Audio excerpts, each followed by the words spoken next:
What is up, everybody? This is your boy, Teran Rodriguez, bringing you another edition of Set Point. And as always, we have ourselves a jam-packed show as we have a lot to get into in the world of volleyball, such as the men's VNL. It certainly did not disappoint, as is there a lot of parity in the men's VNL? Only one undefeated team remains after week 1. Did anyone have that on their bingo card? Also, did the U.S. men's volleyball team, U21 team, win gold as they had to take down the mighty Cuba team, who is the host team of the Pan American Cup? Also, the AVP was not like any other AVP tournament, but it did not disappoint as we had two pairs, one on the men's and women's side, come out on top.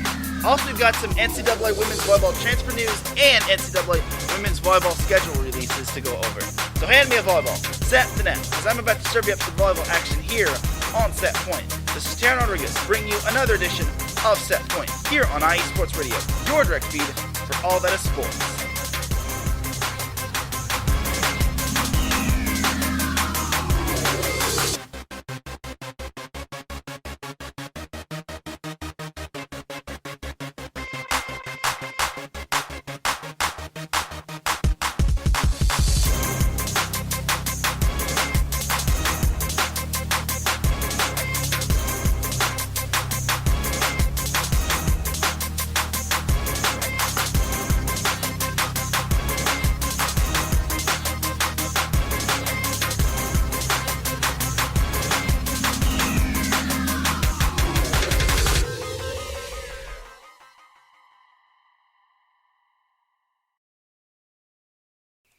And welcome one, welcome all to another edition of Set Point. Thank you all for joining me on this beautiful Monday afternoon, Monday morning, Monday wherever you are listening from. Either way, you've made your way into episode 198 of Set Point.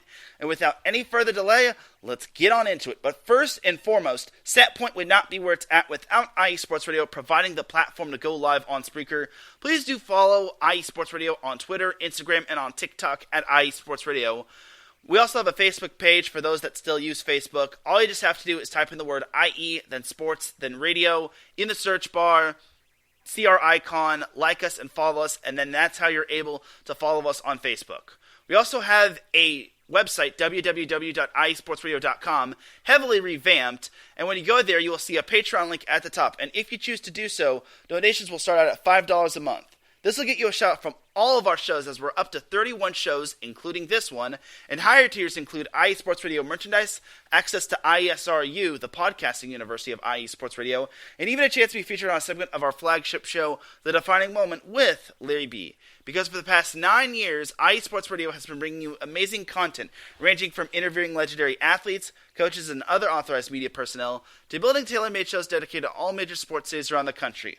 All the while, we've been continuing to be by the fans and for the fans, and with your help, we are ready to take the next biggest step. Thank you to everyone for all of your support and for making IE Sports Radio your direct feed for all that sports. Shout out to our Patreon supporters, Bay Area Raised Apparel, Key to the Gate, Marcus Losgreat, and a donor that wishes to remain anonymous. With all that said and done, let's do this. So, earlier start time than normal, but what can you do?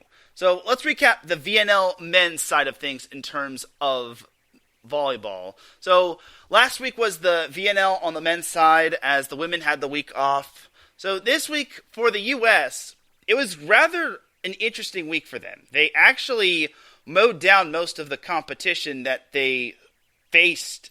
So they started off by facing the Netherlands, won the first set 25-19, won the second set 25-23 as the Netherlands kind of woke up from that slow start, but they fell a little short. And then in the third set, the U.S. took that 25-21 to complete the sweep and to start VNL play 1-0.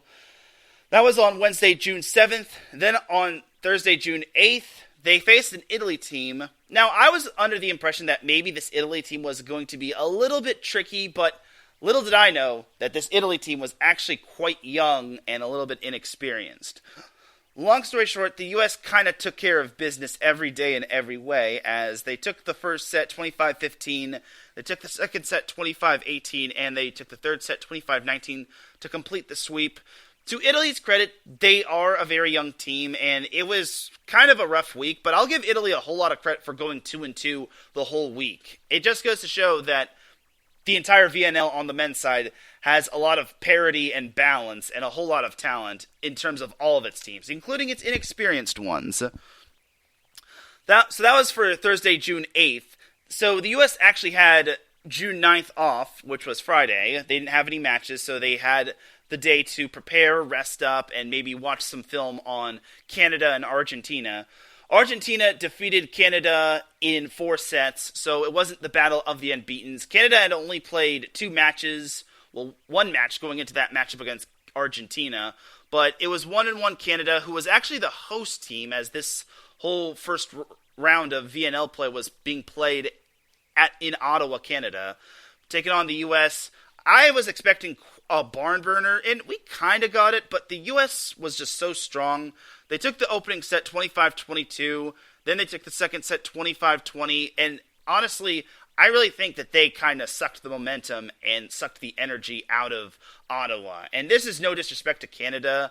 Obviously, losing in 4 sets in front of your home crowd does not do you any favors, and you have a quick turnaround against the U.S., but it just did not go the way of Canada. I think the U.S. just had a better game plan, and this is a whole lot of credit to John Speraw and his really talented team.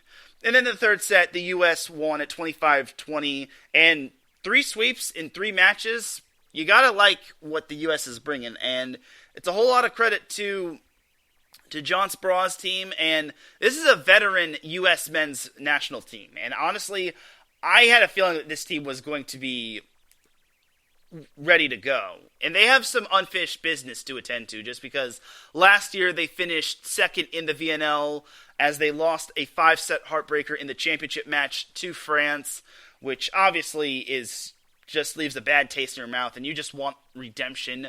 But to get to that redemption, you have to go through the first 3 legs of pool play in terms of the VNL.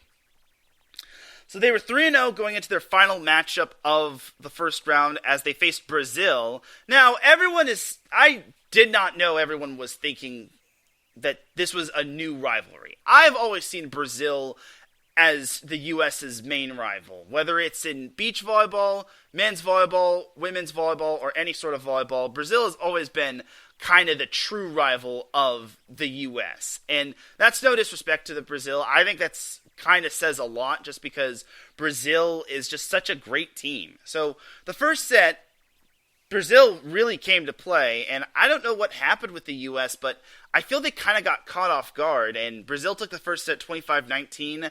First set lost for the U.S., but then the second set, the U.S. kind of shook off the slow start. They got together, and they took the second set 25-21. So there was kind of the rivalry I was kind of expecting between the U.S. and Brazil. But then the third set, Brazil really laid down the wood on the U.S. They jumped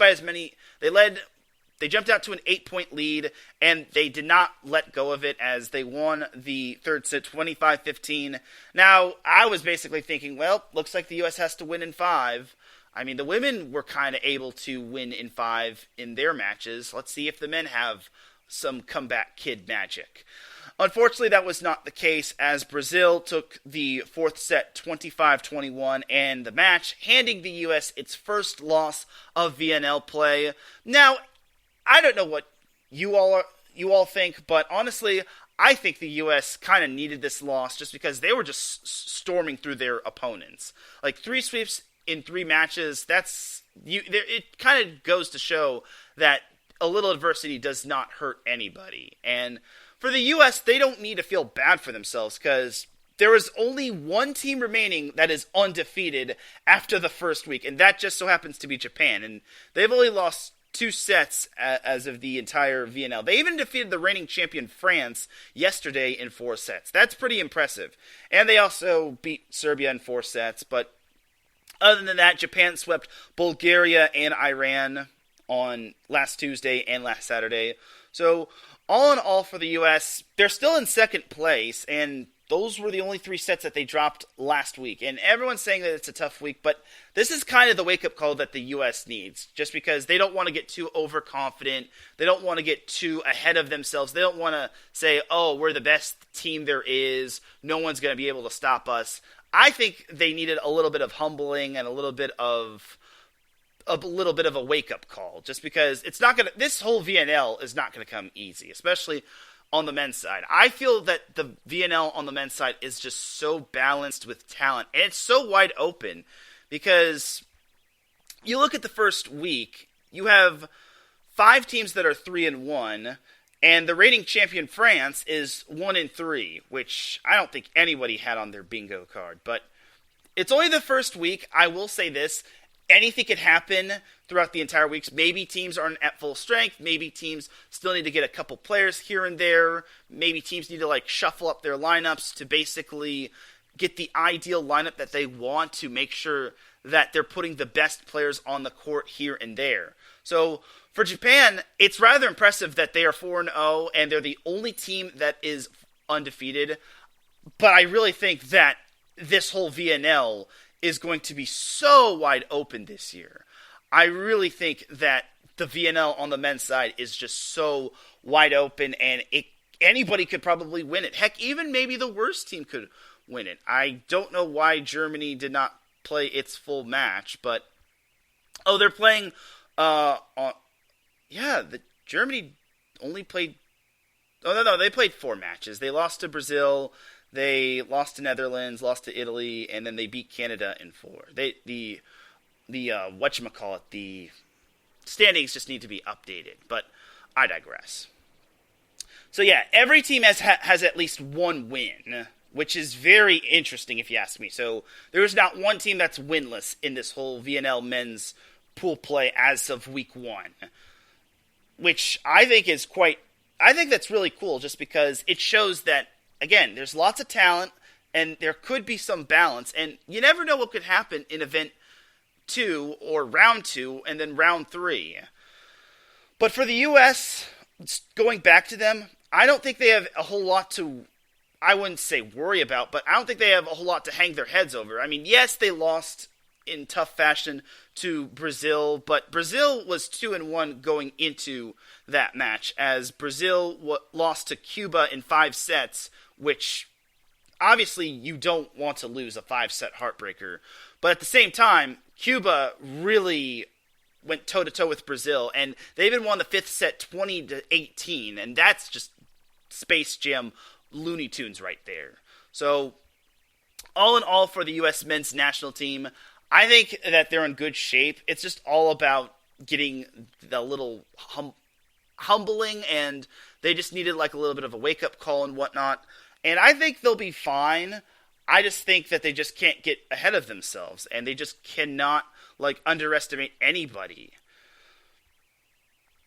So the next match for the U.S. men's national team will not be until next week. They will be back in 8 days as of this recording, as they will play Serbia. Looking at Serbia in the standings, they are 8th, and that's kind of interesting right there. And Serbia obviously wants to improve that standing right there, and I feel that they can. Then after the U.S. plays Serbia, they play China. All their matches are going to be early matches for you Pacific Coast people on the West Coast. So anyway, back in case those that want to watch it. But anyway, the U.S. men's national team, after they play Serbia, they play China on Wednesday, which, looking at China, they are near the bottom, but again, you just can't underestimate them. It would be a huge mistake for the U.S. just to underestimate China or any opponent. Then on Friday, June 23rd, after they get Thursday off, the U.S. will play Iran, which, looking at it, right, Iran is 11th in the standings. And then to close out round 2 of VNL play, the U.S. will play Poland. Now, that's going to be a great matchup right there, just because Poland is also 3-1. They are one of 5 teams that are 3-1, along with the U.S.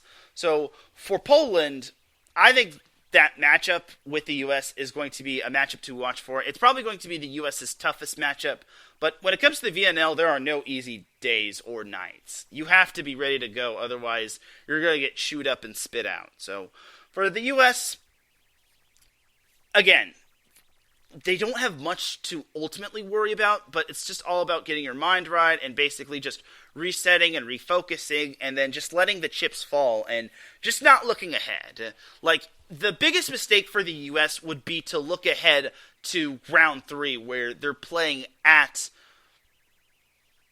Anaheim, and that's their home domain. That's kind of their home field advantage, which I'm sure they're going to be excited for, and everyone is going to be excited for. And honestly, I think every volleyball fan that is in California that is a big U.S. men's volleyball fan, or any volleyball fan in general, should definitely support the VNL through the entirety of the third round. That's just my opinion. Unfortunately, I will not be there for the entire week. The VNL is there, as on Friday, Saturday, and Sunday, the NVA has an event at Long Beach City College, which will be event number 5, which will be the last week of the regular season. But I'm not even guaranteed to pretty much be there. But we'll see what happens. I mean, I still have my part-time job to deal with, but what can you do?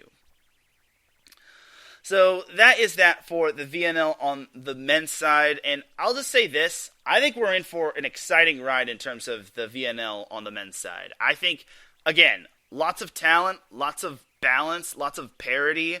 I don't think there's a clear-cut favorite to see who is going to win it all. Even though Japan is 4-0 and they're the only team that is undefeated, anything could happen in the span of this week going to next week, and then the following week going into the last round of VNL play. So I think for everyone in the men's side of things of the VNL, if you went 1-3, then your season is not over. It just means that this next round is kind of crunch time, and that's where you got to really make your tough decisions in terms of like shuffling your roster and your lineups. If you went 2-2, then there was a lot of hope and optimism for you, and then if you went 3-1, then you just gotta keep doing what you're doing, and you have to make sure you don't underestimate anyone. And then if you're Japan, you just got to make sure you keep everybody healthy, just because I want to say last year they had one of their top players end his VNL run with a season-ending injury, which obviously sucked for them, and Japan obviously could have definitely used that said player in the playoffs, which definitely could have helped Japan out, just because they could have probably challenged France or the US or any of those other teams in the VNL championships, but unfortunately that was not the case, and unfortunately injuries happen. This isn't like Madden where you could just turn off injuries and whatnot. So for every team, I think it's still anyone's tournament.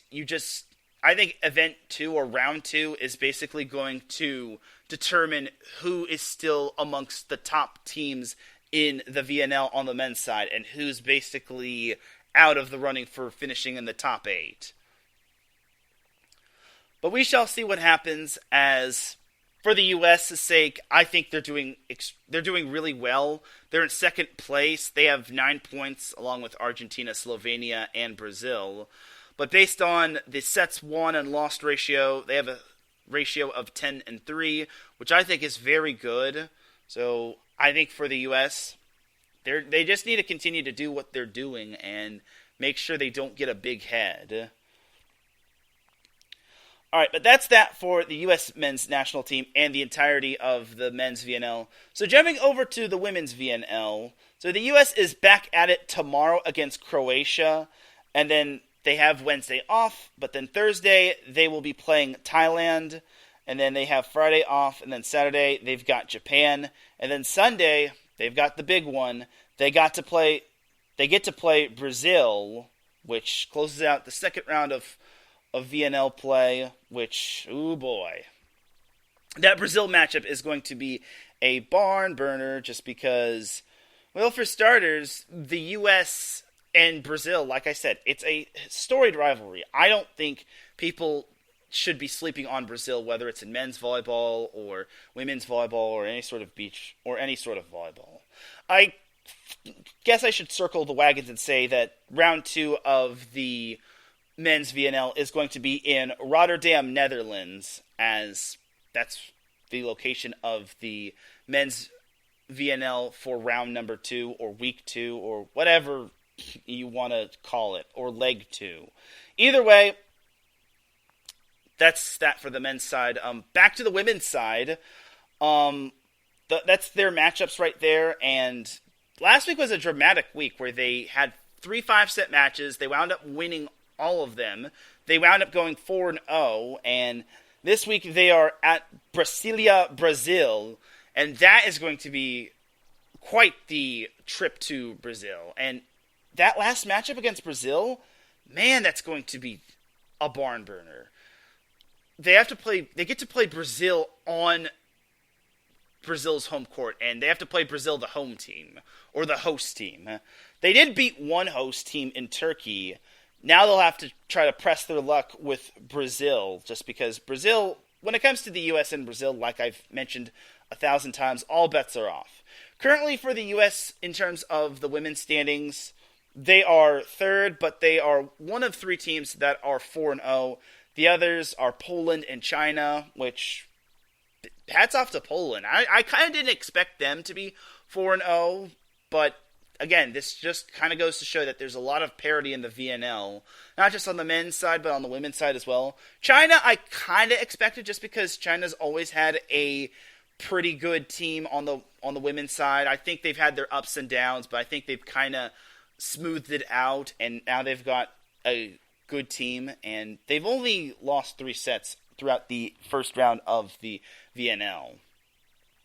And then right behind those 3 4-0 teams, you've got Turkey and Brazil, along with Japan and Germany, all 3-1.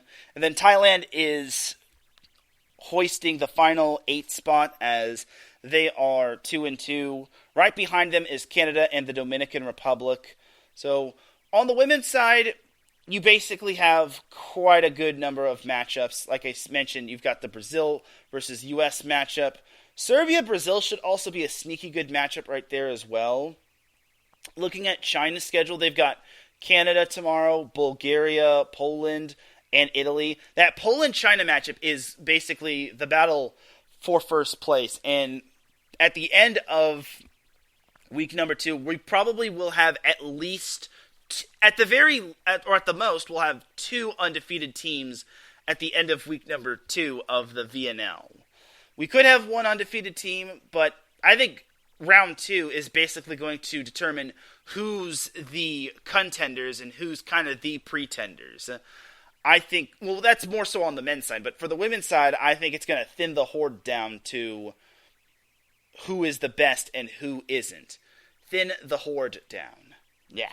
So, for the U.S., they don't really have too many ultimately easy matchups. I mean, Croatia, looking at Croatia, they are at the bottom. But you can't underestimate anybody. You just can't.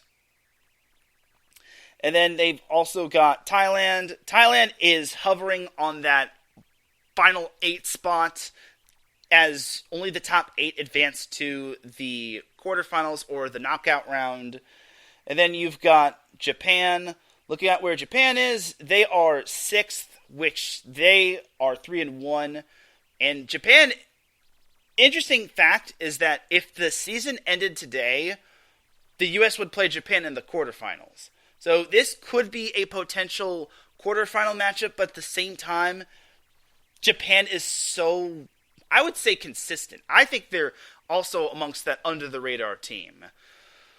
But a mistake for the U.S. that they should not do would be to look ahead. They just can't look ahead to that Brazil match, and they just cannot look past Japan. Because if they do, then they're toast, burnt to a crisp. And then looking at Poland's matchups, they've got Dominican Republic, Turkey, Netherlands, and then China, which the Turkey matchup, I think, is going to be a really good matchup. Dominican Republic is 2-2. They also want to improve their standing. I think that's going to be a sneaky good matchup depending on which Dominican Republic team shows up. And then Netherlands, unfortunately, is in search of its first win, and they really are going to have to kick it into high gear if they want to make the top 8. But for Poland, that's kind of their matchups in a nutshell. And then looking at Turkey, they've got Netherlands, Poland, like I mentioned, Canada, which, unfortunately for Canada, they're 2-2, but they kind of need to kick it into high gear, and this is kind of the round where they need to basically show up or get shown up. So I think for Turkey, this is kind of their best chance to improve their standing and hope that the chips fall in their place, because Turkey could legit be 4-0. Unfortunately, that 5th set was kind of what wore them down. So overall, for the women's VNL, I think this is the tournament, this is the round where everyone is placed as either the contender or the pretender, and it's going to give us clarity on who is kind of going to be a playoff team and who's going to be playing for relegation or for anything of that sort, or basically playing for 9th place or that sort of thing. Yeah. Larry B, thank you for popping in the chat room. He says this was a good tournament, and it's still going on. The VNL is still going on. It's always a great tournament in terms of the summer. It's something volleyball fans like me kind of look forward to, and it's not just for the NVA. It's just that for the VNL, we get to see every national team basically. This is kind of like a dress rehearsal for the Olympics, and I think the VNL is also a good break for the pro players that are playing overseas and that are playing professionally, and they're basically back with their national teams, and they're basically representing their country, and they want to basically do good. So that's kind of my little take on it. But the VNL is always a great tournament, and we still have 2 more rounds to go until the knockout round. The championship match I shouldn't look that far ahead, but Week 2 for the women's VNL is in Brasilia, Brazil. Week 3 is in Suwon, Korea. And then the finals, or the knockout round of the VNL, will be in College Park Center in Arlington, Texas. Yeah, if you're in the Texas area, go to that. Do not ask questions. Do not pass go. Do not collect $200. Just go to College Park Center in Arlington, Texas. Just do it. If you're in the Texas area. Unfortunately, I probably won't be in the Texas area, but hey, what can you do? And like I said, if you're in California and you're basically in the area of Anaheim, definitely check out the VNL on the men's side of things, starting on July 5th, going all the way through July 9th. Unfortunately, I can only be there for probably July 5th's matches, but that's not even guaranteed. But time will tell. It is the day after 4th of July, but we'll see. Thank you also to Mike Pat that popped in the Spreaker chat room, as well as Davidson Cricks, who pops in the Spreaker chat room. He says, what's good? Let's break down some VNL men's volleyball and women's volleyball action. All right, so enough VNL action. Let's jump to some U.S. men's 21 volleyball action. So the U.S. men's 21 team had quite the tournament. They traveled to Cuba, and it was in Havana, Cuba, and they basically were going to try to complete the quadruple crown sweep in terms of the Pan Am Cup, as the U.S. U17 team managed to win gold on the boys and girls side, and then the U.S. U21 women's team won gold in the Pan American Cup.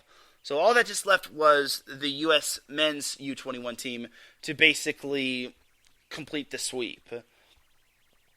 So the first match was last Tuesday, and I basically went live and gave my kudos to the U.S. They defeated Nicaragua 25-15, 25-14, 25-8. Actually, that was Actually, I went live on Monday, but they beat them prior to that. That was on June 5th, so that was last Monday. So June 6th, the U.S. defeated Guatemala 32-30, 27-25, and 25-21. So that was kind of a jump in talent right there. So the U.S. really kind of got surprised by Guatemala as they had to go the distance in that first set. And then the second set, they also had to go to deuce. And then the third set, they kind of just put it in a little bit of cruise control, and they wound up completing the sweep. Then on June 7th, to close out pool play, they had to play the host team, Cuba. And the first set, the U.S. took it 25-22. It looked like it was going to be good for the U.S. But then the second set, Cuba came back, and they managed to take it 25-22. Same with the third set. The U.S. and Cuba were back and forth, but then Cuba wound up winning the points when it mattered most down the stretch, and they wound up winning the third set 25-22. Fourth set, the U.S. bounced back, and they took that 25-21, as it was basically a race to 15. But in the end, Cuba took that fifth set 15-11, as they wound up finishing first in pool play, and I want to say they got a bye into the semifinals, but I can't really speak on Cuba's behalf. But I will say this, Cuba being the home team, obviously is definitely helpful for them. I'm not trying to say that home teams, we need to have this at a neutral site where basically there is no such thing as a home team, but Cuba came to play, and unfortunately the U.S. just fell a little short. But the good news is for the U.S. is that they qualified for the quarterfinals of the knockout round, as in the quarterfinals on the day after, on June 8th, which was a Thursday, the U.S. defeated the Dominican Republic in 4 sets. They lost the first set 25-22, but won the next 3 sets 25-19, 25-15, and 25-10. I feel that first set was kind of just a little bit of a loss hangover from yesterday, and obviously it's tough to basically have a turnaround after such a tough loss to a very talented Cuba team. Then on last Friday, the U.S. took on Canada in the semifinals. The U.S. took the opening set 25-17, and then they took the second set 25-21. So it looked really good for the U.S., but then Canada came back to win that third set 25-21. So the two teams eventually continued to play on, and then the U.S. woke up and they decided they can't chance anything in set 5, as they wound up winning the fourth set 25-16, advancing to the championship match where they would play Cuba. So in the gold medal match, it was Cuba, the host team, taking on the U.S. So the first set, the U.S. really came to play. The first 2 sets were what really surprised me. The U.S. took the first 2 sets 25-15. Both were 25-15. And I was like, man, Andy Reid, no, not that Andy Reid, the other Andy Reid, the assistant coach for Long Beach State. Andy Reid must have made the great adjustments following the first match and the second match. So it looked like the U.S. was basically going to win on Cuba's home floor. And honestly, but they were down midway through the first. They trailed by 3 points midway through. But overall, in that third set, it looked as if it was going to be the U.S., but Cuba just came back as Cuba actually fought off 5 match points for that matter, and Cuba fought off 5 match points, and eventually they won the third set 30-28, and that was a big ouch moment right there. So the U.S. had 5 opportunities to close out that match in 3 sets, but unfortunately the U.S. just could not do it. Then in the fourth set, Cuba reestablished themselves. The U.S. led 5-4, and then that was pretty much that, as Cuba took that fourth set 25-15. Cuba really woke up. And in the fifth set, Cuba did not trail. They had the home crowd on their side. They basically got the home crowd into it, and they eventually rode that momentum to the finish line as they took the fifth set 15-11, completing the reverse sweep and winning gold in the Norqueca Pan American Cup U21 match, gold medal match. So, unfortunately for the U.S., they just basically, as I said, they basically needed a mulligan late in that third set. If they could, they would like to replay that third set, which it sucks because they lost that one 30-28. And again, when you have 5 match points, you have to put away the host team. Unfortunately for the U.S., they just could not do so. And to Cuba's credit, they made the adjustments following set number 2. And all in all, I think they really deserve to win. And that's no disrespect to the U.S., just because they did all they could to try. They really jumped out to a fast start, but sadly, they just could not close the door, as Cuba winning that third set was kind of what brought them back into the match. And then the fourth set, Cuba really started to stack the points up, and they eventually took it, winning by 10. And then the fifth set, Cuba just rode the momentum, did not trail any time in that fifth set, as they wound up winning the fifth set 15-11. So looking at the stats for the U.S., they were led by Trent Mosier, who had 18 kills, while Kyle Toon had 11 kills. So when it comes to international play, they do it so differently. They, instead of doing kills, they do attacks, and then instead of hitting errors, it's faults, and then shots is attempts, and then total attempts is total attempts. And then instead of just blocks or block assists, it's kill blocks, which, it is what it is. They still have aces, and then they still have faults, which that replaces the term service errors. And then serve hits is basically serve attempts.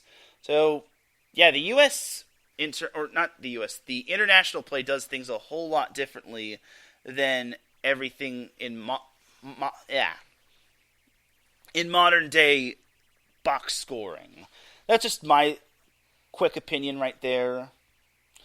And apparently digs are still digs, and then there's this stat called excellence, which I want to say that's like receptions or something like that.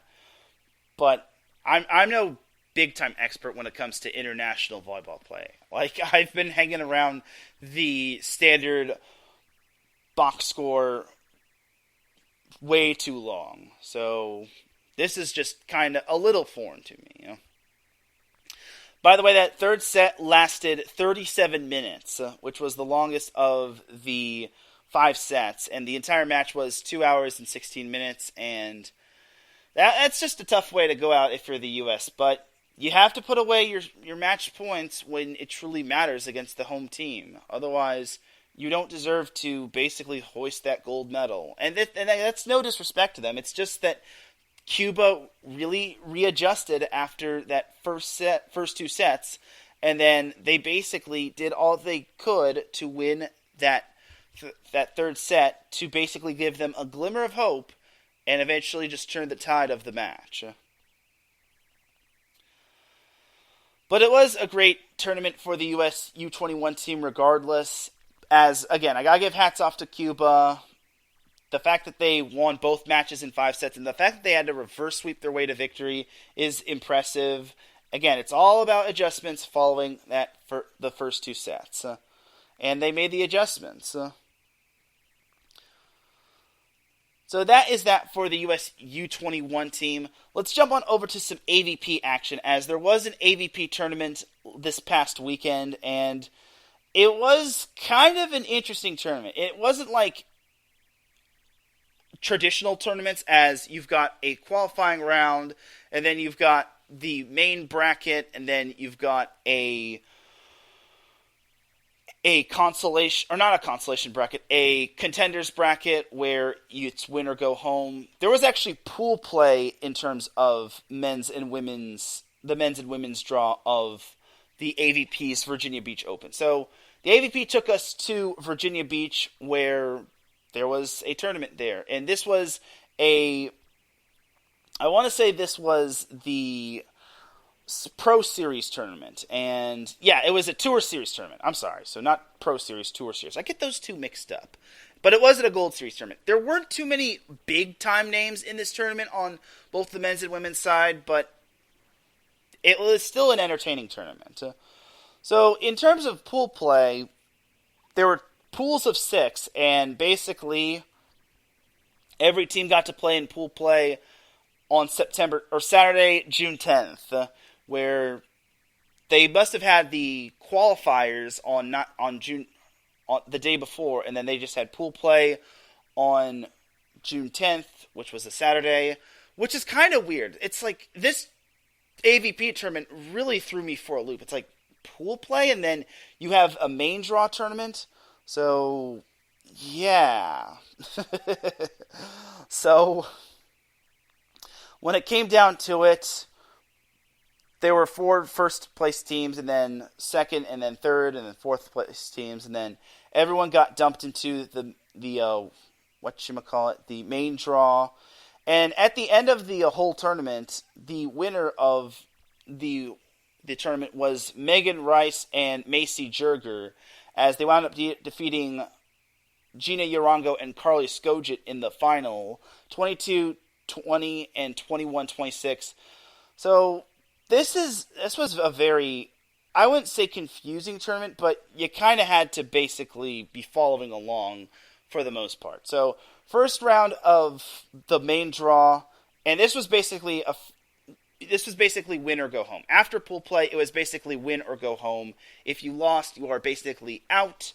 So Rice and Jerger defeated Parrish and Shields, which I imagine that's Maddie Shields. Unfortunately, I did not know the other girl's name, but Rice and Jerger defeated Parrish and Shields 21-9 and 21-15. Then in the following round, the quarterfinals, Rice and Jerger defeated Bauer and Horton. I'm blanking on their first names, which is unfortunate, but I do know that's the former Florida State pair, as they defeated them 22-20, 18-21, and then 15-10, advancing to the semifinals. Now, this semifinal between Rice and Jerger and Tegan Van Gunst and Kim Hildreth was quite the impressive one. In the end, Rice and Jerger came out on top. They dropped the first set 25-23, but wound up winning the second set 21-14. And then the third set, Rice and Jerger won that one 15-11, advancing to the finals. And this is quite the impressive win, just because Tegan Van Gunst and Kim Hildreth have that pair connection. I don't know how much of a pair connection that Rice and Jerger have, but honestly, it was a very impressive win, just because Tegan Van Gunst and her partner, Tegan Van Gunst at least, has won a gold medal this calendar year, in terms of a pro beach volleyball tournament. And also, Kim Hildreth has had that little team chemistry with her. But for Rice and Jerger, they were able to pull off the upset as they advanced to the final, where they defeated Carly Skogit and Gina Yarongo 22-20 and 21-16, which I thought was rather impressive. They didn't lose one match at all this whole entire tournament. So I was very impressed by them, and yeah, it didn't really have the biggest names in terms of the AVP, but it had some notable names. And by the way, Bauer Horton, it's Brooke Bauer and Katie Horton. I remember those two just because I saw them place runner-up at last year's Huntington Beach Open. But that was also probably a Tour Series tournament, as opposed to being a Pro Series and whatnot. So overall, that was basically the women's side of things on the AVP. Now for the men's side of things. The men's side of things, there were 67 pairs. There were 67 pairs, which that's over 100 people partaking in this tournament, and yeah. But in terms of the main draw, there were 6 pools, 24 teams, or 24 pairs, and 6 pools, and then everyone just partook in pool play on June 10th, which was early June 10th in West Virginia. And then the main draw, that was basically won by none other than Logan Weather. Yeah, not Logan Weather. Logan Weber and his partner Smith, as they managed to defeat Billy Allen and Allison Cerruti. If I mispronounced that, I do apologize. As they wound up winning the final 21-13 and 22-20, which was quite the impressive feat, if you ask me. Now, here's the thing that really impressed me the most. So, Logan Weber and Hagen Smith actually finished third in pool play as they lost their first pool play match to Jake McNeil and Alex Russell. So they managed to basically play for third, and even though Weber and Smith have a better percentage in terms of sets won, they were playing for third in their pool as opposed to playing for first in the pool. So for those that are wondering why John Schwengel and David Wysorzek, if I mispronounce any of these words, I do apologize.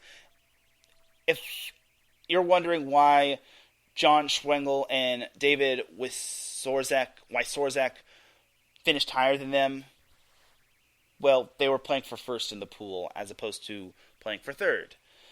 But that did not deter Logan Weber and Hagen Smith, as not only did they win the entire main draw bracket, but they actually did not drop one set in the entire main draw bracket, which I think is impressive. So in the main draw playoffs, Weber and Smith defeated McNeil and Russell, which, believe it or not, that was actually pool play revenge, and how fitting that they defeated those two. They won it 21-15, 21-19. Then in the quarterfinals, they defeated Mayer and Miller 21-17 and 21-16. Then in the semifinals, they defeated Meewerder and Hamilton. I want to say that's Travis Meewerder, but don't quote me on that.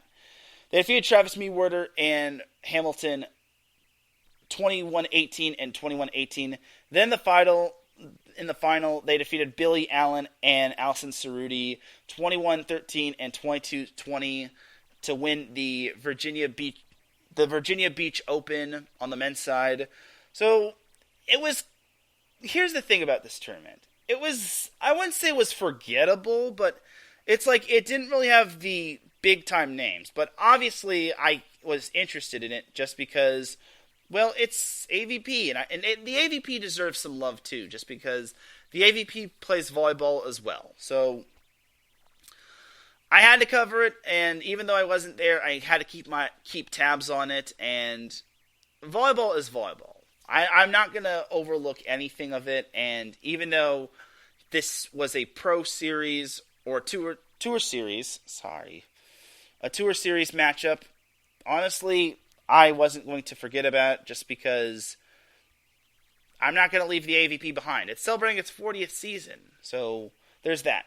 So the next AVP tournament will be heading back to California, as it will be the Hermosa Beach Open. That will be on July 7th through July 9th. Unfortunately, I will not be at that tournament because, again, the NVA has its final regular season event, and I can't be at two places at once. And here's something that's rather interesting. So you've got the NVA with its final week of the regular season that same weekend, July 7th through July 9th.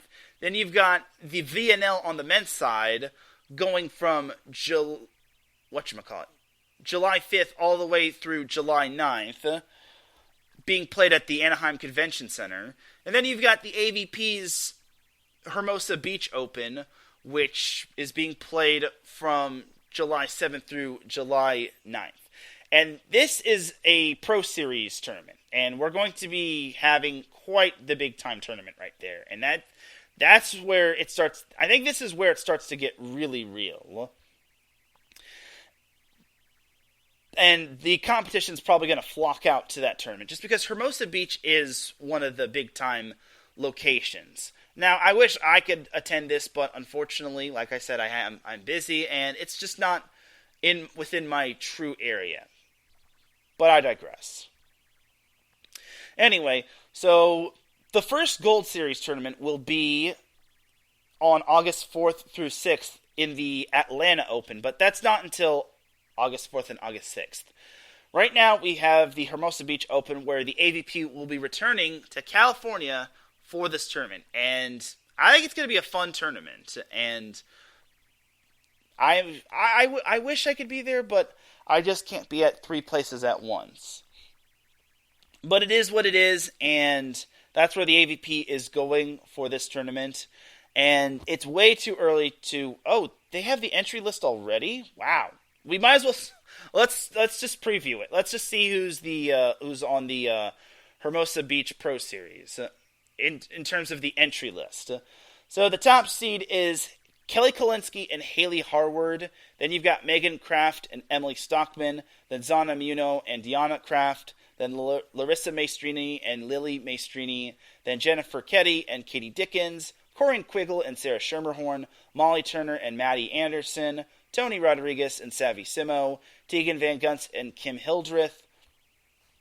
Katie Horton and Brooke Bauer. And Carly Skojit and Gina Urango. So, unfortunately, the entire entry list has not been filled, but these are the pairs that are going to be partaking in this tournament. I'm pretty sure everything is going to be filled out once we get closer to July 7th. So if you're wondering who player 1 and who player 2 is going to be, it's basically going to be up in the air, and we'll have to see what happens when it comes to the entry list.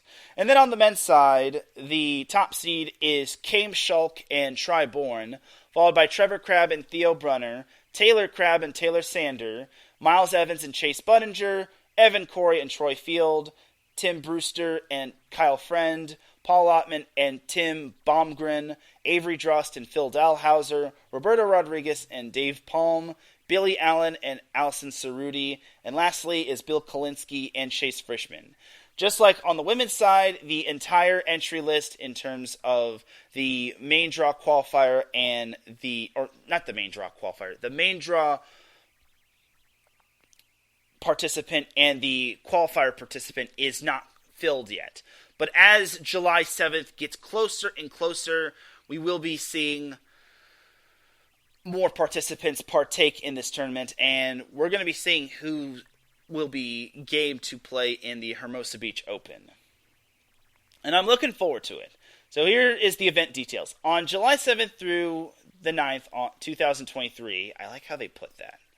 Anyway, so on July 7th through the 9th, the AVP Pro Series returns to Hermosa Beach, a town where beach volleyball is a way of life. Every athlete wants to establish their legacy on the incredible South Bay sands of Hermosa Beach.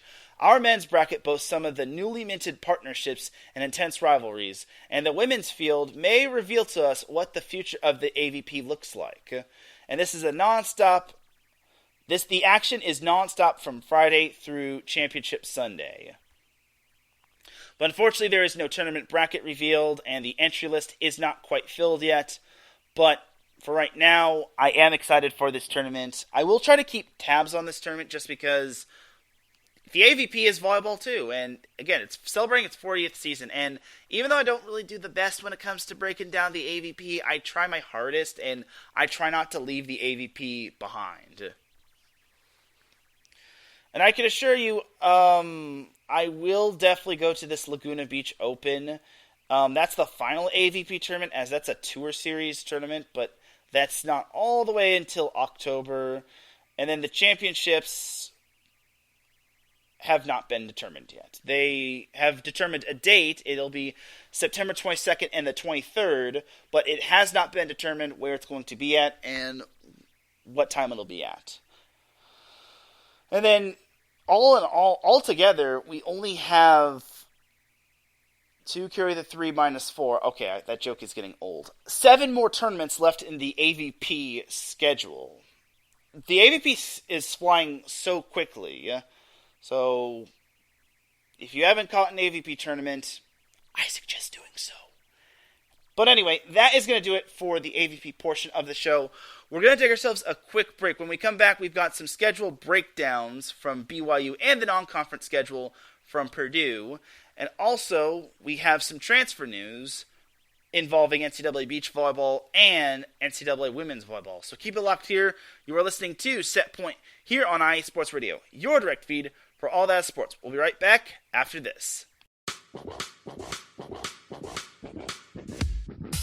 Hello, sports fans. It's me, your boy Larry B, and I want to walk you through the world of sports.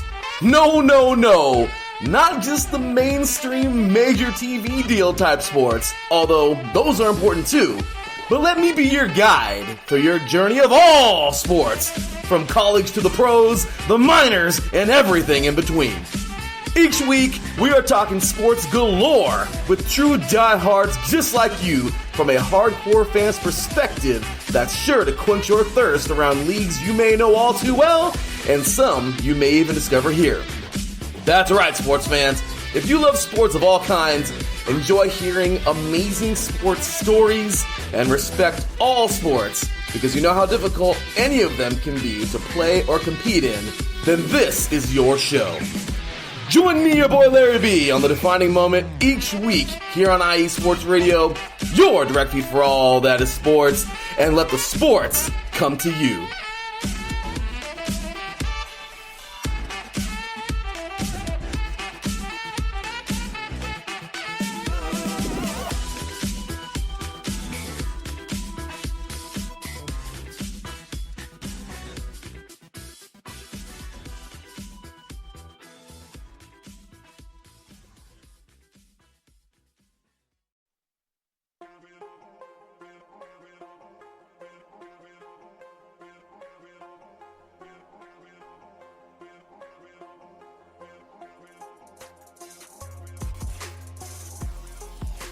Hello, ladies and sinners. Hello, sports fans around the world.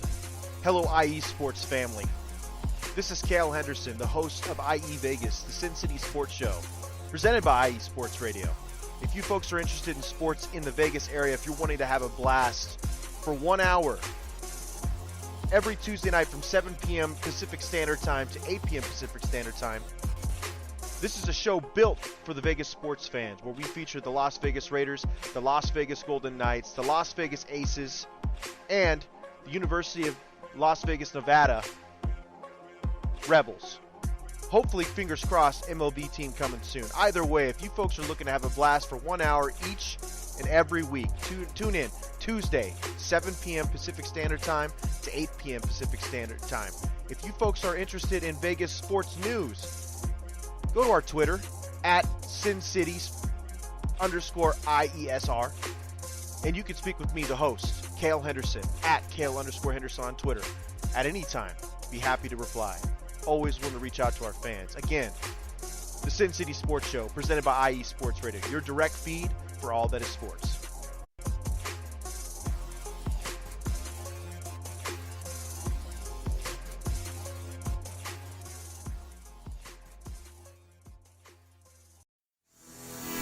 Sports fans, do you like teams that are tough, cities that are tougher, and fan bases that are passionate about their teams?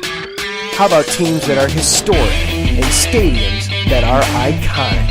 Then you belong in Chicago, and you need to check out Chi-Town Weekly. Join me, Adam Kernan, every week as we keep up with all things Chicago sports. Bears, Bulls, Blackhawks, Cubs, White Sox. We'll cover them all, plus more.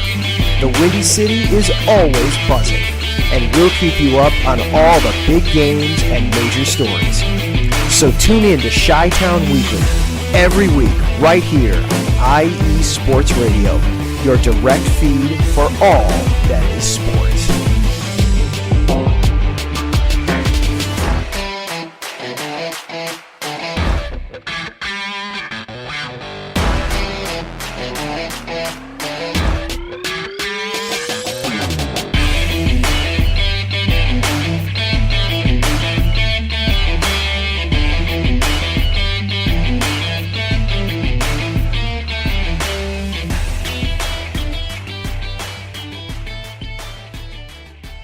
And welcome back to Set Point here on IE Sports Radio, your direct feed for all that sports. Definitely check out all of our amazing shows such as The Defining Moment, Sin City Sports, and Chi-Town Weekly. We also have a few other shows such as AZ Sports Daily that just debuted last week. Sleepless Sports will be debuting this week, which talks all things Washington sports. And AZ Sports Daily talks all things Arizona sports. We even have the Heart of Texas Sports, which has been going great. And Our Bleepin' City, which is our Boston show hosted by Mikey C, or Mike C, a.k.a. Mikey Two Guns. It's been going great. Definitely check out all of our shows on IE Sports Radio.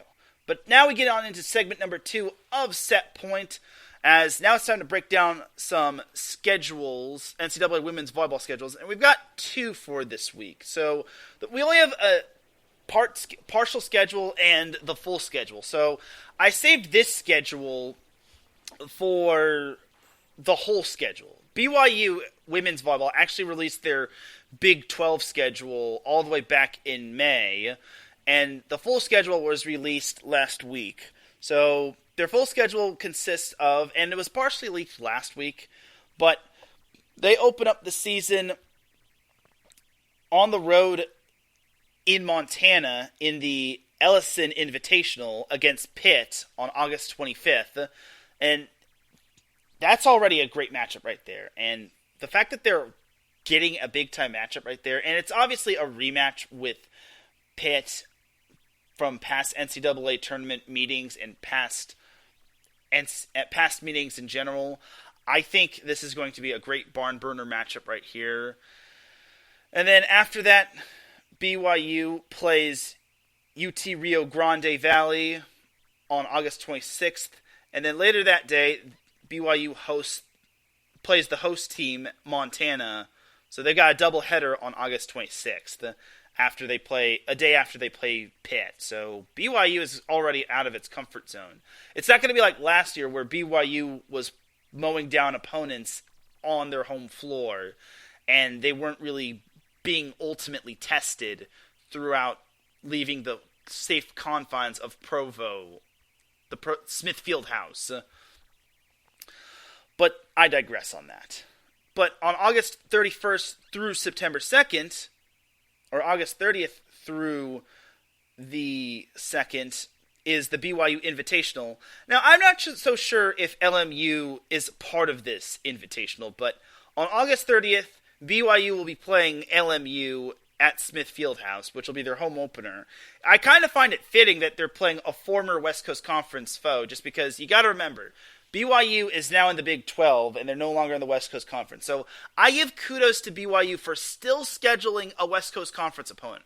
I would have liked to have seen them schedule San Diego, especially since San Diego lost so much to graduation. But honestly, at least they got a West Coast Conference team on their docket. So good job to BYU on that. But then August 31st through the 2nd is the BYU Invitational. And for BYU, before I continue on, I will say that LMU matchup is going to be sneaky good just because LMU made the NCAA tournament, and I think they have potential. But as for the first matchup of the BYU Invitational, that will be against, I just gotta 100% confirm this, McNeese State. I did not know. I just wanted to fully confirm that. I thought that was like Wyoming, but it's McNeese State. So this is the BYU Invitational, and that's the first matchup on the BYU Invitational. And then on September 2nd, BYU plays UC Davis in the second match of the BYU Invitational. And then on September 7th, a Thursday, that will actually kick off the Cougar Challenge. So it's another tournament that BYU will be hosting. So after they hit the road to Montana in week 1, the next 2 tournaments for BYU are on their home court. So the Cougar Challenge will start off with Towson on September 7th, and then they actually have a doubleheader that day. The second matchup will be against UC Irvine. I would have liked to have seen BYU in person on the women's side, but it is what it is. So UC Irvine hits the road to BYU to play BYU. That should be a great matchup right there. I think UC Irvine is sneaky good, but I still think BYU is probably got a leg up on them. And then to close out the Cougar Challenge, BYU plays Washington State, which this is actually going to be at Washington State. So funny thing is that BYU and Washington State are both known as the Cougars, and this is actually at Washington State, not at BYU. So the first tournament the second week for BYU is basically in BYU. The third week is in Washington State. So let's go recap this. So September 7th through the 8th is the Cougar Challenge at Washington State. And then BYU plays Towson and UC Irvine the first two matches. And then they close out the Cougar Challenge against the home team Washington State, which I think that's going to be a sneaky good matchup. So, yeah, I kind of wish there was a better name chosen for this and not the Cougar Challenge. It should have been like the Wazoo Challenge or the Washington State Challenge or the Spokane Challenge, or the Spokane Smackdown or anything of that sort. You just don't give the Cougar Challenge to a mascot who has the same mascot as you. So, yeah. Thanks, Washington State. Anyway, and then on September 13th, BYU hosts Utah in the Holy War, which always is a great matchup. But BYU has seemed to have gotten the better of the Utes in the past few matches. And then on September 15th, BYU will be hitting the road. I use the term hitting the road very loosely as they play at Utah Valley. And then on September 16th, BYU will also hit the road, but will still stay in Utah as they play at Utah State to close out non-conference play. So that's that for the non-conference schedule. Now they move on to the Big 12 conference slate. So on September 20th, BYU will play its first Big 12 conference game at home against Houston. So it's the battle of two new Big 12 teams, which is quite interesting. And by the way, that matchup right there, the September 20th matchup, that is going to be on a Wednesday. Then on September 23rd, a Saturday, BYU will also host Baylor, which should be a nice matchup. Then on September 28th and 29th, a Thursday and a Friday, BYU hits the road to Austin, Texas to take on the reigning NCAA women's volleyball champion in Gregory Gymnasium. Then on October 7th, a Saturday, BYU will hit the road to Norman to take on Oklahoma.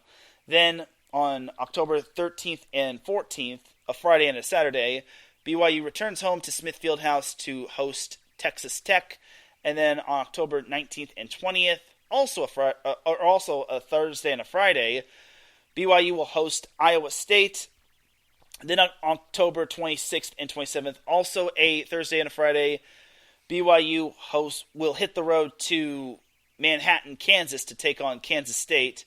Then on November 3rd and November 4th, a Friday and a Saturday, BYU hosts Cincinnati, another battle of two new Big 12 teams. And then November 9th and 10th, a Thursday and a Friday, BYU will hit the road to Orlando to take on UCF. Then November 17th, BYU will host Kansas, which is on a Friday. Then on November 22nd, a Wednesday, BYU will hit the road to Morgantown to take on West Virginia. And then BYU closes out the regular season on the road in Fort Worth against TCU. November 25th is the final day of the regular season. So that is that for BYU. Now let's go over BYU's roster at the moment. So BYU does have a good amount of returning players. They obviously returned Aaron Livingston, who finished last year with 437 kills, and she hit 304. That's already big time right there. They also returned Whitney Larenas, who had 212 kills, and she was second on the team in blocks with 96. They also returned Elise Stowell, who had 131 kills, as she was fourth on the team in kills. Larenas was actually third on the team in kills. They also returned their runner-up dig leader, Aria McComber, who is a transfer from Washington State, fun fact. She had 243 digs. And then they also returned their setter, Whitney Bower, who orchestrated the offense quite nicely, and she chipped in 189 digs. They did lose Kelsey Knudsen, Heather Knitting, Kate Grimmer, and Abby Taylor to graduation, but I think BYU will be fine. Obviously, having Erin Livingston definitely helps, but here's the problem with BYU. Do they really have an answer for Texas? And do they have an answer for Baylor? Because right off the bat, they get 4 really tough teams, 2 of which are at the same place, Gregory Gymnasium, Texas. But Houston, Baylor, and Texas 2 times on back-to-back nights, that's a brutal start. I mean, Houston, we don't know what they're going to look like. I imagine they should still be good. Baylor is always good every single year. And then Texas, they return a good portion of their roster, and I would not be surprised if they made another NCAA tournament run. So for BYU, they're going to have their work cut out quite heavily in Big 12 play to start out.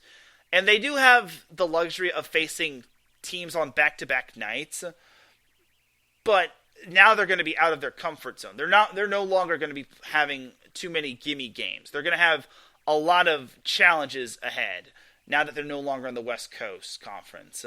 So being in the Big 12 is going to be a big-time jump in terms of conferences.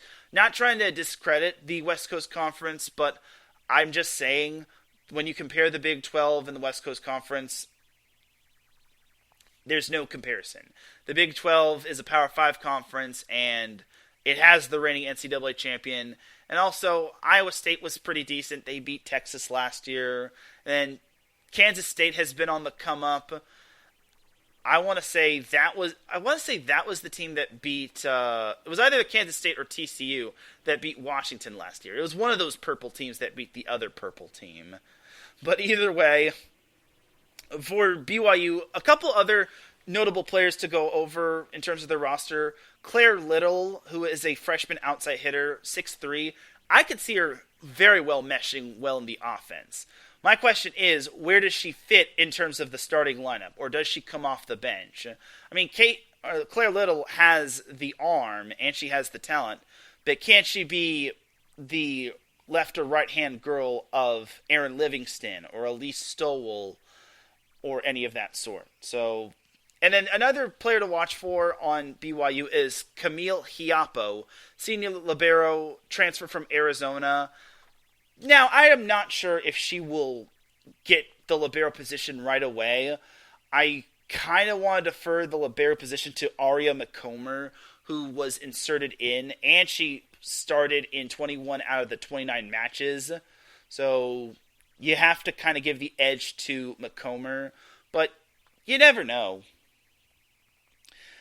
And also last year's dig leader, Kelsey Knudsen, she didn't even start in all the matches. She actually only started in 4 matches, but she did play in all 29 of them, and she led the team in digs with 248, which is kind of surprising, but it is what it is.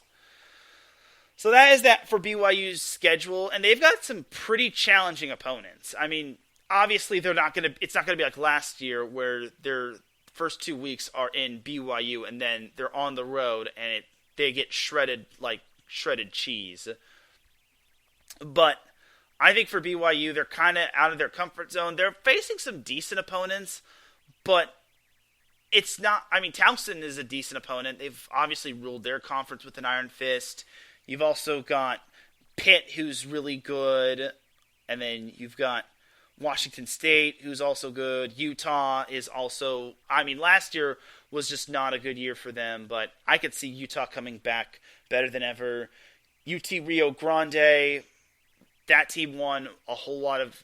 They won 26 games even though they didn't make the NCAA tournament, they made the NIVC. And then UC Irvine's decent. I wouldn't call them the true class of the Big West Conference. No offense, of course. But they're getting there. They have talent. They did lose a good amount of talent through the transfer portal and graduation. But I think Irvine is starting to make their way back. We'll see. All right, so that's that for BYU's women's volleyball schedule. Now we go on into the non-conference schedule of Purdue. So Purdue released their non-conference schedule last week, and if you're following Emily Eman on Twitter, she actually tweeted out a thread of non-conference matches that the Big Ten has released. So definitely got to follow her, and that I think I've gone over most of the thread already, like Wisconsin, but I think Purdue is kind of the most notable in terms of Big Ten teams. I mean, nothing against Michigan, or not Michigan, Michigan State or Maryland or Rutgers, but I think Purdue is kind of the more interesting of the bunch. So nothing against those teams, but Purdue is kind of that team that I need to go over. So Purdue's non-conference schedule starts off on Friday in the Reamer Club Extra Special Premiere. I'll just call it the Purdue Tournament Round 1, or the Purdue Tournament 1.0, as they play Duke, which Duke returns a good portion of its team. Then the day after, they play Creighton, and then on Sunday, August 27th, they play Loyola of Chicago. Then after that, Purdue travels to Lawrence, Kansas for the Kansas Invitational. Thursday, August 21st, they have the Jayhawks, while Friday, September 1st, Purdue has Marquette. Then they have the Stacey Clark Classic, which is their second Purdue tournament. They host SMU on Friday, September 8th. And then on Saturday, September 9th, they will play either Kentucky or Houston. So it hasn't been finalized on who they're playing, but it's either going to be Kentucky or Houston. That's what it said in their graphic. Unfortunately, I don't know who it'll be. It could be Kentucky, but time will tell. I would like to see Kentucky, honestly, but again, it's a time will tell process. Then in the Boilermaker Challenge, which is the third Purdue tournament, Purdue hosts UCF on Thursday, September 14th. Then on Friday, September 15th, Purdue will host none other than Larry B's team, USC. So right off the bat, you got to look at the number of NCAA tournament teams that Purdue is facing. You've got Creighton, Loyola, Kansas, Marquette, Kentucky or Houston, UCF, and USC. That's 7 out of 9 non-conference matches that are going to be against NCAA tournament teams. And this is slated to be, from what I've heard, their toughest non-conference schedule in Purdue history. And they're not joking. Now, I kind of knock the schedule a little bit just because they've got 3 tournaments on their home court, and you kind of need to go out of your comfort zone a little bit. But hey, at least you got some stiff competition. USC and UCF are no joke, and Creighton is always a great team. Loyola made the tournament last year, and Duke is vastly improved.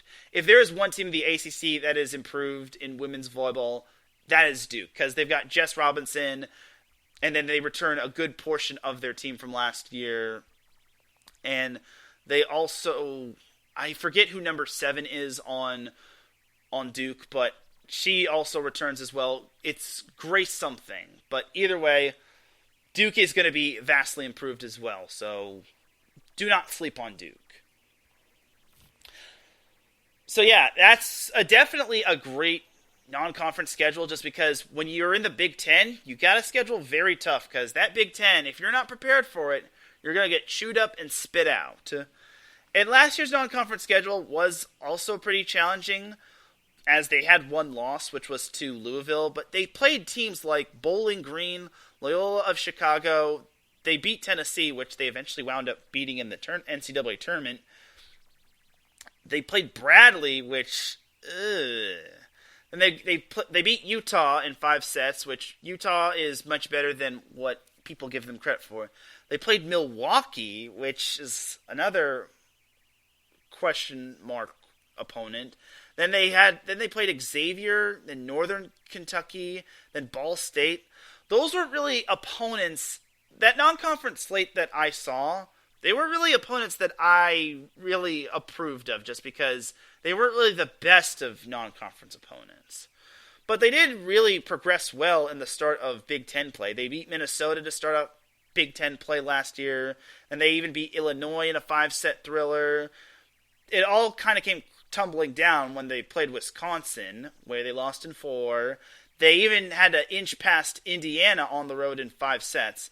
And then they went on a 4-game skid, losing to the likes of Maryland and Nebraska at home in straight sets.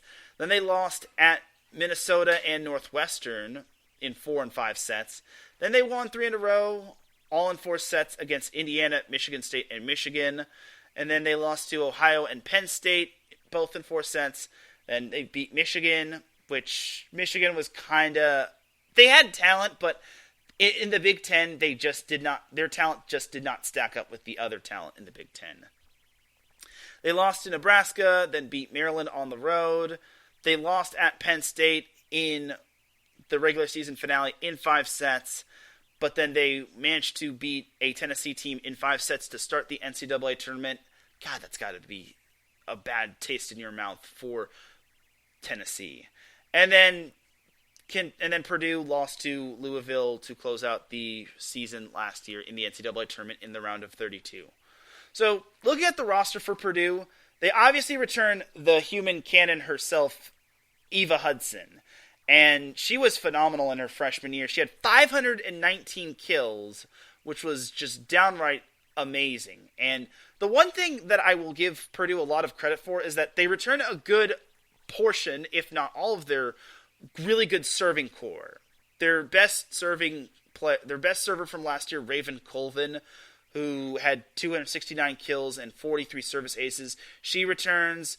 Hudson had 34 aces. Allie Hornung, she had 28 aces. Maddie Schermerhorn, she had 23 aces. Emily Brown, who transferred from Missouri, she returns as she had 20 aces. Those are kind of going to be the big-time players for Purdue this year. And other key players for Purdue are Lauren Poulter, who is a graduate setter. She takes the place of Megan Renner, as she unfortunately suffered a second ACL tear, and she unfortunately had to medically retire, which was very sad, which I'm 95% certain Purdue could have definitely used Megan Renner. But having Lauren Poulter, which is the younger sister of Jordan Poulter, is definitely a big-time replacement. And the thing for Purdue is that they have 6 freshmen on their team. 6 true freshmen at the very least. And one is a setter. I think her name is Taylor Anderson. But either way, I don't think Purdue is going to be throwing a freshman into the setter position. I just don't think that's possible. But one of those 6 freshmen happens to be Chloe Chicoine, who we all have raved a whole lot about in terms of the U.S. U17 or U21 team. And she's going to do great wonders for Purdue. And I think she'll definitely do great with Eva Hudson. The thing for Purdue is that they're probably going to be a time will tell team. I think they're a work in progress, but returning Eva Hudson is definitely a plus. Returning Maddie Schermerhorn at libero is definitely going to be a major plus. She had 508 digs for those that were keeping track. Allie Hornung had 303 digs. Raven Colvin was their block leader. She had 173 blocks to go along with those 43 aces and 269 kills. So overall for Purdue, I really think that they still can be amongst some of the top teams in the Big Ten. It's just all about, can they keep up with the Joneses, such as Wisconsin, Nebraska, Penn State, Minnesota, Ohio State, even though they got hit hard in terms of the transfer portal. But you get the rest. Purdue is definitely going to be a work in progress, but I see potential in them, and that non-conference schedule really helps them out quite a bit. So that is that for Purdue's non-conference schedule. Let's jump on over to some NCAA women's volleyball transfer news, as the first one happened to be with Bree Kelly, as she actually... This was big-time news right here, and this was like 4 days ago. I want to say this was on Thursday, if not Wednesday. Either way, Bree Kelly transfers from Florida to Pitt, as she was fourth on Florida in kills with 203 and second in blocks with 124. So this is big time right there for Pitt, as they already have Chiamaka Nwokolo and Rachel Fairbanks running the offense. They also returned Juliana Dalton and Valeria Vasquez Gomez, and they have Emma Monks in the fold, so that offense just really got good. And you also have to remember, they have a lot of good freshmen on their team, as Tori Stafford, Olivia Babcock, and Blair Bayless are also added to the roster as freshmen. And then Haiti Tautua is also amongst some of the other freshmen that could help alongside with Rachel Fairbanks. Alexis Akio, I could see her as the libero, considering they lost Ashley Browski to graduation, and as well as Cam Ennis as well. So, before I continue, I gotta give a shout out to my boy Larry B. He said, still here. I see you, Larry B. I appreciate you still being here. Thank you for being here in the chat room. I really do appreciate you, my man. All right, but back to Pitt and the addition of Bree Kelly. I think it's huge because now it no longer pressurizes Chiamaka Nwokolo for being put into the middle with Emma Monks. Now she could play right side, and then Bree Kelly and Emma Monks can both play middle in that little rotation. And then Rachel Fairbanks can still play setter, if not right side, or the defensive specialist or whatnot. Juliana Dalton can probably play left or right side. And Valeria Vasquez Gomez, she could definitely orchestrate the offense well in terms of the left side. So honestly, Pitt is going to be really good. Like, everyone who thought that Pitt was going to be taking a step back just because they lost the likes of Serena Gray, Courtney Bazzario, and the other two players that I mentioned, you're sadly mistaken. I think Pitt is still going to be up there, and depending on what Louisville brings to the table, also will bring a lot of questions to the ACC as well. But like I said, Duke is improved. You also can't sleep on Notre Dame. I feel they left a lot of meat on the bone. North Carolina will be improved. Florida State obviously wants redemption after being exited early in the NCAA tournament. The list goes on and on in that ACC. So we'll see what happens come this season, but I think Pitt is definitely going to be itching for a return trip to the Final Four. So moving on from Pitt, we actually have not one, not two, not three, but 4 transfers to Texas, as Texas got Kylie Wickley from Arizona State. Actually, there was 5 transfers. They got Kylie Wickley from Arizona State, who transfers from Arizona State to Texas's beach volleyball team. And this is for beach volleyball. So this isn't for indoor volleyball. This is for beach volleyball. Because you got to remember, Steinmetzger took over that program about a few weeks ago, and he's already starting to get some good recruits. So in addition to getting Kylie Wickley, they got Macy Butler from UCLA. How fitting, because Steinmetzger came from UCLA. And then they also got Emma Grace from FAU. And also, in addition to those 3, Texas Beach Volleyball got Maddie Parmalee of Florida Gulf Coast and Ava Payton from TCU. So already, Texas Beach Volleyball is looking really impressive. And they're not just going to have indoor players converting to beach volleyball players. I mean, it's good to have that, but now they'll have true traditional beach volleyball players ready to go. And Steinmetzger is already going to be creating a dynasty over there. I think it's going to be something special in the next few years for Texas beach volleyball. So all in all, for Texas, I think it's going to be a start of something really good. But we'll see what happens come the NCAA beach volleyball season in 2024. And who knows, maybe we'll see Texas beach volleyball start to schedule some of the big-time opponents, like maybe UCLA or USC or TCU. The possibilities are endless. So the last transfer on the docket is Paula Gershing. So she actually transfers from Youngstown State. Yeah, I was trying to pronounce that correctly. Youngstown State to none other than Hawaii. So she actually led Youngstown State in kills with 576, and she was second in service aces with 43. So how big is this transfer, dare you ask? Well, she joins a loaded Hawaii team that returns a majority of last year's players from the Big West Conference champion team, which unfortunately lost in the first round. Gershing joins Amber Igide, which had over 400 kills, Riley Wagner, who had about 360-ish kills, Kaylin Alexander, who also had a high amount of kills, Tiffany Westerberg, Kate Lang, that's the setter.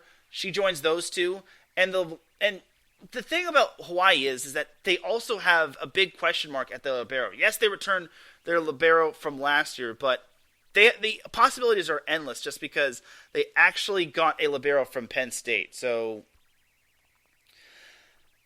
Taylor Ikanaga was the libero last year. She had 299 digs, which led the team in that category. So for Hawaii, they're going to be extremely loaded this year. With Gershing in the fold, you kind of have to wonder if you're Robin Amo. How are you going to make this work with a bunch of your talented players? Because they all can't be on the court at once. But knowing her, she's going to find some way to figure it out. And, man, that is a loaded Hawaii team. I'm actually going to go as far as to say Hawaii is definitely top 25 material. And I could see them in the top 25. I definitely can see them winning the Big West Conference and the Big West Conference tournament, the inaugural Big West Conference tournament. But that Hawaii team is so stacked. There is no way this team is losing in the first round of the NCAA tournament. You cannot tell me with a straight face that this team is not going to be really good. This team returns its talent from last year. Obviously, it was a tough year, but I really think that Hawaii is going to make the jump to being a contender team this year. Now, can they challenge the likes of Texas and Stanford and Pitt and all those other top teams like Wisconsin, Nebraska, Penn State? That still remains to be seen. But Hawaii is making leaps and bounds to really getting on top of the food chain in terms of NCAA women's volleyball. I really think that Hawaii can definitely be amongst some of the best in NCAA women's volleyball. Now, obviously, everyone has to be on the court and they have to mesh well and everything has to go swimmingly for Hawaii. And don't be surprised if Hawaii's schedule is tough like they did last year. Obviously, scheduling Pitt and San Diego was tough, and then scheduling Texas A&M was also tough. But that did not describe Hawaii entirely. That 0-3 start did not define Hawaii. They eventually got it together, and they kept putting it piece by piece. And once they got into Big West Conference play, not a whole lot of teams were stopping them. Not even Santa Barbara. They did have that one slip-up against Cal Poly, but that was at Cal Poly. So we could maybe make a little bit of an exception for that. But all in all, for Hawaii women's volleyball, they are going to be stacked this year. And again, I expect probably one NCAA tournament win. I definitely expect a Big West Conference tournament one, as well as the regular season Big West Conference tournament, but time will tell with the other teams. I know Long Beach State is adding a good amount of players, and they're scheduling tough. Santa Barbara is under a new head coach. Cal Poly, I'm sure, will be good, even though Maya Dvoracek, I think, graduated last year. But I'm not the Cal Poly guy, but we'll see. But all in all, that is going to do it for the NCAA women's volleyball transfers. And ladies and gentlemen, that is going to do it for this week's episode of Set Point. It is that time to drop the beat, as I'm about to dip like a banana in chocolate. You feel me? Thank you, everyone, for tuning in to Set Point. I really do appreciate everybody tuning in. If you listen live, I appreciate you. If you listen on the playback, I appreciate you. If you listen at work, I appreciate you. If you listen at any time, any place, anywhere, I appreciate you. We are 2 episodes away from episode 200. The road to 200 episodes continues, as I'm sure I'll be back next week, hopefully on my regular time. Unfortunately, there will not be any Chi-Town Weekly for programming notes, as Adam Karnick is still traveling back from visiting, I think, Minnesota, as he also just traveled to Wisconsin for a little bit of a pit stop, but I digress. But other than that, for everyone here at IE Sports Radio, this is Teran Rodriguez signing off. Have yourself a great rest of the week. I will see you all Friday for the SoCal Supreme Sports Show. Enjoy the volleyball action. We've got quite a bit of it. We've got VNL happening. Probably the only thing that's happening this week. But we still have that going on. We have the NBA, which is going to be going on, I think, next week, which I'll have a preview on that. And keep a lookout for some of my articles and recaps from the NBA. Until then, good night, good afternoon. I'll see you on the other side. Peace!